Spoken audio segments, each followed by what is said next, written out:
Hello everyone, welcome back to the YouTube channel easy me. तो आज हम शुरू करते हैं अपना एक न्यू सब्जेक्ट जिसका नाम है हमारा फ्लूइड मैकेनिक्स। फ्लूइड मैकेनिक्स होता क्या है दोस्तों? सॉलिड मैकेनिक्स जब हमने पढ़ा, सॉलिड मैकेनिक्स में हम क्या पढ़ते हैं? सॉलिड्स का बिहेवियर पढ़ते हैं। हम बचपन से 9th में, 10th में, 11th, 12th में पढ़ते आ रहे हैं। सॉलिड्स का बिहेवियर पढ़ते हैं। सॉलिड्स पर जो फोर्स लग रहे हैं वो पढ़ते हैं। उनकी वजह से जो इफेक्ट होते हैं वो पढ़ते हैं। और जो सॉलिड्स के द्वारा जो फोर्स लगाए जा रहे हैं उनको पढ़ते हैं। फ्लूइड मैकेनिक्स में हम क्या पढ़ेंगे? मैकेनिक्स तो पढ़ेंगे, लेकिन किसकी? फ्लूइड्स की। फ्लूइड्स का बिहेवियर पढ़ेंगे, उनके द्वारा लगने वाले फोर्सेस पढ़ेंगे, उन फोर्सेस से जो इफेक्ट पड़ रहे हैं वो पढ़ेंगे। तो ये होता है हमारा fluid mechanics. So it is the branch of physics that concerned with the fluids behavior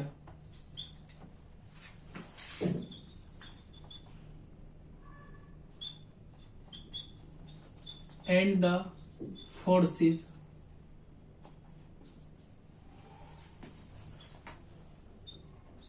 acting on them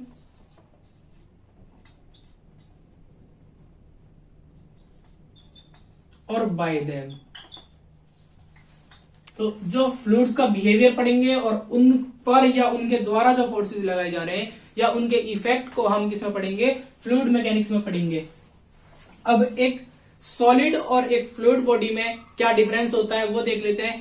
दोस्तों, सॉलिड बॉडी वो होती है, सॉलिड बॉडी में जो उनके इंटरमोलिकुलर फोर्स होती है वो बहुत ज्यादा होती है। और इंटरमोलिकुलर फोर्स ज्यादा क्यों होती है? क्योंकि जो उनके मॉलिक्यूल्स होते हैं, सॉलिड बॉडी के जो मॉलिक्यूल्स होते हैं वो बहुत पास पास होते हैं। तो late us assume that it is a solid body and it is a fluid body. तो जो सॉलिड में जो इनके मॉलिक्यूल्स होंगे वो बहुत नजदीक नजदीक होते हैं, बहुत बिल्कुल पास पास इनके जो मॉलिक्यूल्स होते हैं वो पास पास होते हैं। तो जिस वजह से इनकी इंटरमोलिकुलर फोर्स बहुत ज्यादा होती है। फ्लूइड्स में क्या क्या आता है? फ्लूइड्स में गैसेस और लिक्विड्स होते हैं। लिक्विड में जो इंटरमोलिकुलर फोर्स होती है वो थोड़ी कम होती है और गैसेस में उन लिक्विड से भी ज्यादा कम होती है। यानी जो फ्लूइड के जो लिक्विड के जो मॉलिक्यूल्स हैं वो दूर दूर है। और अगर गैसेस की बात करें, गैसेस के जो हमारे मॉलिक्यूल्स हैं वो काफी दूर है। तो और एक डिफरेंस ये होता है, सॉलिड बॉडी पर अगर कोई फोर्स लगता है तो वो डिफॉर्म नहीं होती, लेकिन अगर लिक्विड बॉडी पर या फ्लूइड बॉडी पर कोई शियर स्ट्रेस या हमारा फोर्स लग रहा है, कोई टेंजेंशियल फोर्स लग रहा है तो वो डिफॉर्म हो जाएगी, अपनी शेप को चेंज कर लेगी। तो ये होता है हमारा सॉलिड और फ्लूइड बॉडी में डिफरेंस। सॉलिड बॉडी की एक स्पेसिफाइड शेप होती है, फ्लूइड बॉडी की शेप नहीं होती। हम उसको जिस भी शेप के कंटेनर में फिल करेंगे वो उसी की शेप ले लेती है। तो ये होता है हमारा सॉलिड और फ्लूइड में डिफरेंस। अब हम फ्लूइड मैकेनिक्स में क्या पढ़ रहे हैं? फ्लूइड्स के बारे में पढ़ रहे हैं। तो फ्लूइड्स की कुछ बेसिक प्रॉपर्टीज होती हैं जिन्हें हमें पहले जानना होगा, उन्हें समझना होगा, तभी हम फ्लूइड्स के बारे में ज्यादा डीपली पढ़ पाएंगे। तो हमारी जो सबसे पहली प्रॉपर्टी होती है, बेसिक प्रॉपर्टीज ऑफ फ्लूइड, पहली हमारी है फ्लूइड डेंसिटी। डेंसिटी वो होती है जब किसी फ्लूइड का मास पर यूनिट वॉल्यूम पर जितना मास होता है उसको हम डेंसिटी बोलते हैं। यानी यूनिट का मतलब होता है 1, यानी 1 मीटर क्यूब वॉल्यूम पर फ्लूइड का जितना मास है उसको हम बोलेंगे the density of that fluid. It is the mass per unit volume. अगर मेरे पास 1 किलो पानी है और वो 1 मीटर पर क्यूब वॉल्यूम में, जो उसका 1 मीटर पर क्यूब किसी कंटेनर का वॉल्यूम है उसमें फिल हो रहा है, तो यानी अगर उसकी डेंसिटी में निकालूं तो वाटर की डेंसिटी मेरी रहेगी 1 किलोग्राम पर मीटर क्यूब। की 1 किलो मेरा वाटर जो है वो 1 मीटर पर क्यूब के 1 मीटर क्यूब के कंटेनर में कंप्लीटली फिल हो सकता है। तो उसको हम बोलेंगे, उस जो वाटर की डेंसिटी है वो 1 किलोग्राम पर मीटर क्यूब है। सेकेंड आती है हमारी इसमें स्पेसिफिक वेट। पहले हम देख लेते हैं इसका formula. According to definition, density को हम डिनोट करते हैं रो से, यानी rho is equal to mass per unit volume. मास की हमें ऐसा यूनिट पता है किलोग्राम होती है, और वॉल्यूम की हमारी मीटर क्यूब होती है। तो इसकी जो ऐसा यूनिट आई हमारी वो किलोग्राम पर मीटर क्यूब होगी। सेकंड हमारी आती है स्पेसिफिक वेट। जैसे हमारा डेंसिटी में था मास पर यूनिट वॉल्यूम, लेकिन स्पेसिफिक वेट में क्या होता है, वेट पर यूनिट वॉल्यूम, यानी किसी फ्लूइड का वेट। किसी फ्लूइड का वेट, यहां मास और वेट में क्या डिफरेंस होता है, मास में क्या, मास में सिर्फ उस फ्लूइड का मास होगा, लेकिन वेट में यहां प्रोडक्ट होगा मास और ग्रेविटेशन एक्सिलरेशन का। तो हमारा जो किसी एक फ्लूइड का जो वेट है पर यूनिट वॉल्यूम पर, यानी 1 मीटर क्यूब वॉल्यूम पर जो किसी फ्लूइड का वेट है, वो हमारा स्पेसिफिक वेट होगा। That is the specific weight of that fluid. It is the weight per unit volume.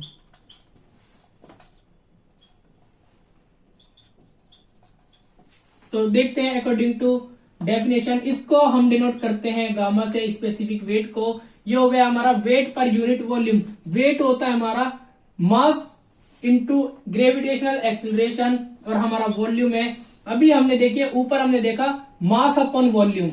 ये हमारा, अगर इसको इस तरीके से लिखें, मास अपॉन वॉल्यूम हमारा होता है डेंसिटी। तो specific weight is equal to density into G, यानी रो इंटू जी। तो ये हमारा हो जाएगा specific weight is equal to rho G. Third जो हमारी प्रॉपर्टी आती है वो है हमारी स्पेसिफिक वॉल्यूम। किसी फ्लूइड की उसका volume per unit mass, it is the inverse of density. Density में हम देख रहे हैं किसी फ्लूइड का मास उसके पर यूनिट वॉल्यूम पर, लेकिन अब हम यहाँ क्या देख रहे हैं, इसका ऑपोजिट देख रहे हैं, इसका इनवर्स देख रहे हैं कि 1 यूनिट वॉल्यूम पर 1 यूनिट मास, यानी 1 यूनिट 1 किलोग्राम फ्लूइड कितने वॉल्यूम में आ रहा है, यानी specific volume, it is the volume per unit mass. Specific volume को हम डिनोट करेंगे V, ये उसका जो सिंबल होता है स्पेसिफिक वॉल्यूम का। According to definition, volume per unit mass, यानी 1 यूनिट मास पर, मास किसी फ्लूइड का 1 यूनिट मास कितनी वॉल्यूम में आ रहा है, कितना वॉल्यूम उसको रिक्वायर्ड है 1 यूनिट मास को, यानी 1 kilogram of mass of a fluid needs how much volume. वो हो गया हमारा स्पेसिफिक वॉल्यूम। तो अब इसको देखते हैं, वॉल्यूम की, हमारा जो वॉल्यूम का एसआई यूनिट हमें पता है मीटर क्यूब, मास की होती है किलोग्राम। तो इसका इनवर्स, यानी हमारा डेंसिटी था किलोग्राम पर मीटर क्यूब, लेकिन हमारा स्पेसिफिक वॉल्यूम है मीटर क्यूब पर किलोग्राम। ठीक है। फोर्थ आता है हमारा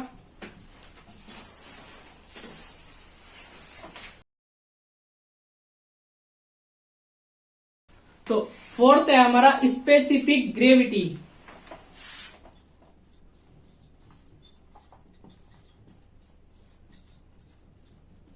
specific gravity of A fluid क्या होता है दोस्तों, it is the ratio of density of fluid. जिस फ्लूइड की हम डेंसिटी निकाल रहे हैं उसका रेशियो किसके रेस्पेक्ट में, वाटर की डेंसिटी के रेस्पेक्ट में, यानी specific gravity is the ratio of density of the given fluid to the density of water. It is the ratio of density of given fluid to the density of water. यानी specific gravity SG हमारा हो जाएगा density of fluid, given fluid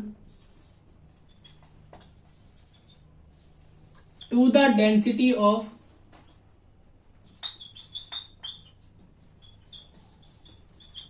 water। ठीक है। इसको हम लिख सकते हैं डेंसिटी ऑफ F1 यानी हमारा फ्लूइड 1 जो गिवन है, डेंसिटी ऑफ वाटर। ठीक है, फिफ्थ हमारा आता है viscosity.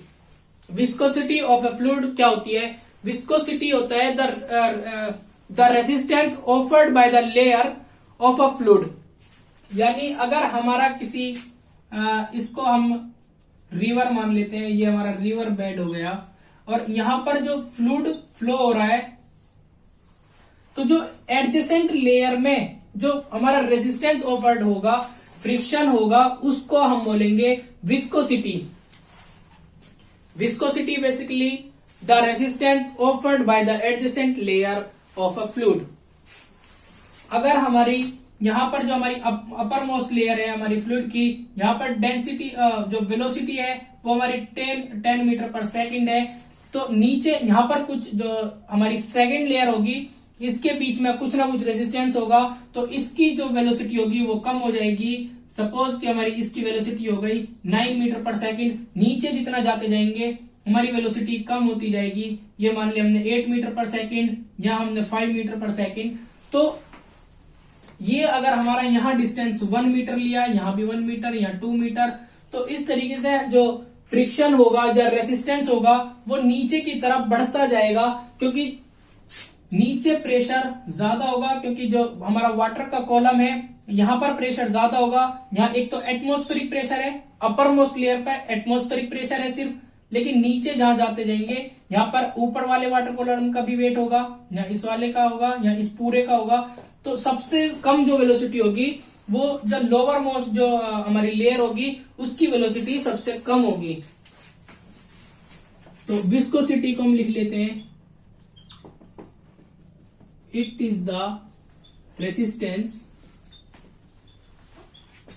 offered by the adjacent layer of a fluid। अब देखिए इसमें अगर हमें फाइंड करना है कि कितने डिस्टेंस पर हमारी कितनी वेलोसिटी कम हो रही है, तो उसको हम बोलते हैं हमारा वेलोसिटी ग्रेडियंट।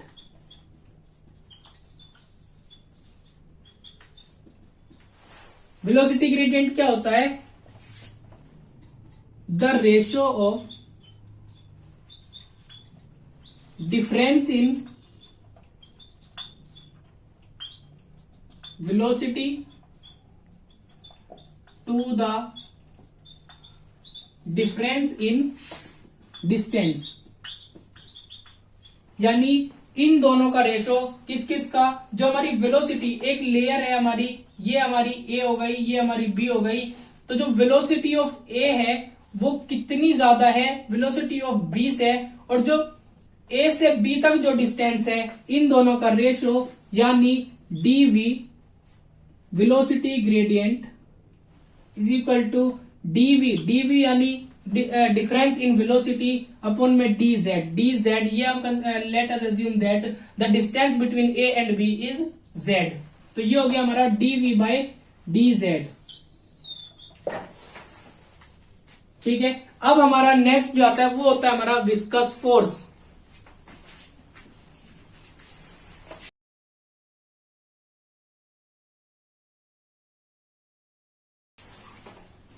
अब देखिए हमारा विस्कस फोर्स क्या होता है? It is the force acting between the adjacent layer of fluid. यानी जो हमारा यहां फ्लूइड फ्लो हो रहा था, इन दोनों के बीच में जो फोर्स लग रही है वो होती है हमारी विस्कस फोर्स। यानी लेयर ए और लेयर बी के बीच में जो हमारी फोर्स लग रही है वो हमारी विस्कस फोर्स होगी। इसको हम कैसे फाइंड करेंगे? जो विस्कस फोर्स होती है हमारी,